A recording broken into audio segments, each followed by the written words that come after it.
लगता है नियमित रूप से 1 महीने का समय बचा हुआ है, 1 महीने पर ध्यान रखना चाहिए तथा हम इसका कैसे फ़ायदा उठा सकते हैं या किस तरीके से लाभ उठा सकते हैं, ये हम आपको वाले हैं कि किस पोर्शन में से कितने प्रश्न आने वाले हैं तथा हमारा इस परीक्षा को अपने दिमाग के अंदर उसी नेगेटिव मार्किंग को याद रखते हुए तथा किसी पात्रता परीक्षा के अंदर माइनस मार्किंग नेगेटिव मार्किंग का आयोजन किया था। लेकिन हाल ही नमस्कार, एक और वीडियो के अंदर हम आपके सामने उपस्थित हो गए हैं। आप सभी को जानकारी तो मिल गई होगी कि हमारी जो सीईटी की परीक्षा 2024 का टाइम टेबल और जो समय निर्धारण किया था और इसके अंदर सरकार ने पहली बार किसी पात्रता परीक्षा के अंदर माइनस मार्किंग नेगेटिव मार्किंग का आयोजन किया था। लेकिन हाल ही में कल परसों 2 दिन पहले की सूचना के अनुसार हम आपको ये वीडियो बना रहे हैं, जिसके अंदर बजरलाल सरकार द्वारा राजस्थान की जो सीईटी की परीक्षा आयोजित की जा रही थी, उसकी नेगेटिव मार्किंग को क्या कर दिया गया बच्चों, हटा दिया गया।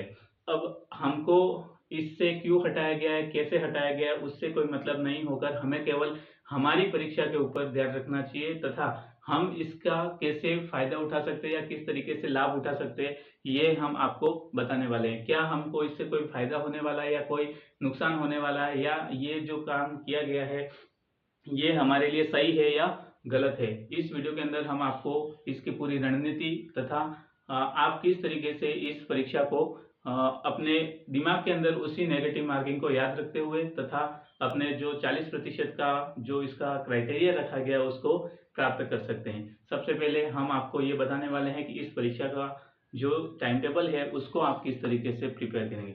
जो हमारे पास राजस्थान की जो सीईटी की परीक्षा है वो आयोजित की जा रही है, उसके अंदर राजस्थान और साथ में ही भारत दोनों का जो जीके होता है उसको ऐड किया गया है। सबसे पहले आप देखेंगे यहाँ पे जो भारत का इतिहास होता है, इतिहास मतलब कि जो उसकी पुरानी घटनाएं होती हैं उन सभी को इतिहास के अंदर लिया गया है। लेकिन यहाँ पे ज़्यादा पुराना इतिहास ना पूछकर केवल आधुनिक इतिहास की बात की गई है। आप सभी को राजस्थान और भारत के संदर्भ में इतिहास की पूरी जानकारी यहाँ पे लेनी है। हम आगे आपको ये भी बताने वाले हैं कि किस पोर्शन में से कितने प्रश्न आने वाले हैं तथा हमारा एग्जाम कितने नंबर का होने वाला है।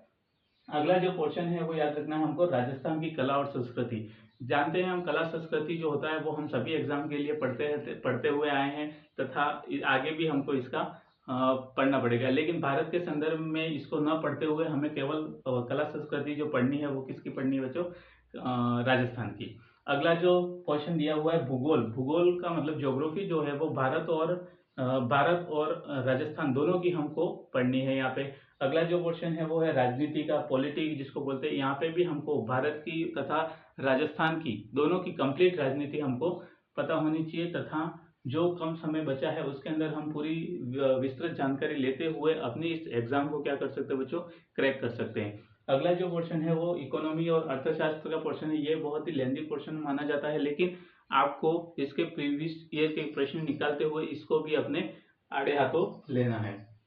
अगला जो पोर्शन दे रखा है ये बहुत ही अधिक अंकों के लिए तथा बहुत ही सीमित और अच्छा कंटेंट बोल सकते हैं आप। सबसे पहले जो साइंस है टेक्नोलॉजी का जो प्रश्न है वो आप करंट अफेयर के थ्रू जो हमारे डेली यूजेस के अंदर न्यूज़पेपर होता है उसके माध्यम से इसको तैयार कर सकते हैं। विज्ञान के अंदर कौन कौन सी नई नई खोजें की जा रही हैं और उसी से संबंधित जो प्रश्न आते हैं उसको आप क्या कर सकते हैं, हल कर सकते हैं। अगला जो प्रश्न है हमारे जो सामान्य जो लिटरेचर वाला पार्ट होता है, हिंदी इंग्लिश जो हम छोटे क्लासों से पढ़ते आ रहे हैं उसी की जो कंटेंट है वही दिया हुआ है, हिंदी एंड इंग्लिश।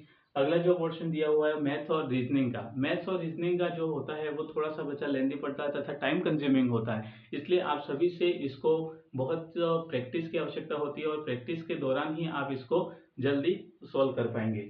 अगला जो प्रश्न है वो है कंप्यूटर का। कंप्यूटर जो होता है आईसीटी, मुख्य तो 5 या 6 प्रश्न आते हैं, वो भी आप किसी प्रीवियस ईयर के प्रश्न अगर निकाल लेते हैं इस टॉपिक से संबंधित तो भी उसको आराम से कर सकते हैं। मुख्य जो पोर्शन है यहाँ पे समसामयिक का, अगर हम देखें इस ओवरऑल जो कंटेंट दिया हुआ है वो पूरा हमारा सामान्य ज्ञान या जो समसामयिक होता है करंट अफेयर होता है उससे जुड़ा होता है।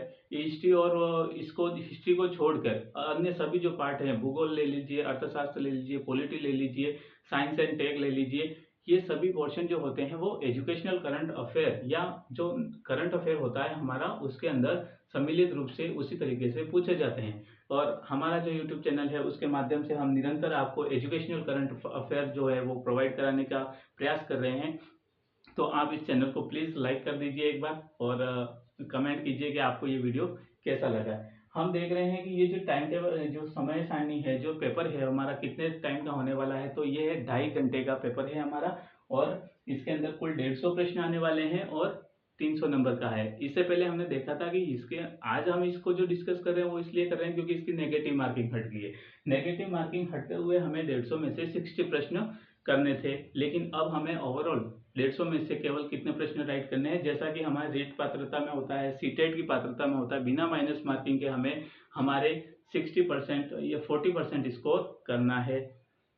तो आप निरंतर इनमें से जो भी पोर्शन आपको पहले अच्छा लगता है, नियमित रूप से 1 महीने का समय बचा हुआ है, 1 महीने के अंदर आप नियमित रूप से 2 दिन 4 दिन का समय देकर एक एक विषय को धीरे धीरे तरीके से इसको सॉल्व कर सकते हैं। और अगर आपको इससे रिलेटेड किसी तरह की हेल्प चाहिए तो सीईटी का निरंतर अपडेट हम आपको दे रहे हैं हमारे यूट्यूब के माध्यम से, तथा और भी जो करंट अफेयर होता है, और हम बायोलॉजी के लिए बायोलॉजी के निरंतर प्रश्नोत्तर को लाने का प्रयास कर रहे हैं और टॉपिक निरंतर कंप्लीट कर रहे हैं। धन्यवाद।